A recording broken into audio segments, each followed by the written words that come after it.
Ողջույն ձեզ քույրեր եւ եղբայրներ։ Ուզում եմ խոսել մեր զինվորականների մասին։ Հիմնականում մեր հետախույզների մասին։ Թե գործող, թե այսօր գտնվող պայեստազոր։ Ես հպարտ եմ, որ 10 տարի եղել եմ հետախուզության պետ։ Ես հպարտ եմ, որ 90-ականներից ծառայել եմ հետախուզությունում, մի պահ հետո գնացի ուրիշ բաժին ղեկավարելու, բայց էլի դա հետախուզության այսպես մի ձևերից մեկն էր, կարելի այդպես համարել։ Ես հպարտանում եմ, որ ես ավարտել եմ ռազմական ուչիլիշան, այն ժամանակ, այսօր ասում են ինստիտուտ, հետախուզության գծով։ Մենք հետախույզներս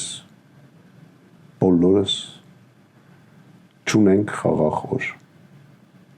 Չկա այդպես, ուզում է խաղաղության պայմանագիր կնքած լինի, ուզում է կնքած չլինի, մենք միևնույն է գտնվում ենք պատերազմի մեջ։ Դրա համար գտնում եմ ամենակարևոր ծառայություններից մեկը։ Մեր այսօրվա թե գործող, թե պայեստազորում գտնվող հետախույզները, դիպուկահարները, հատուկ նշանակության զորքերի սպաներն ու ենթասպաները եւ շարքայինները բոլորը մեր ընկերներն են եւ մենք մի թիմ ենք։ Ես բոլորովդ հպարտանում եմ։ Մեր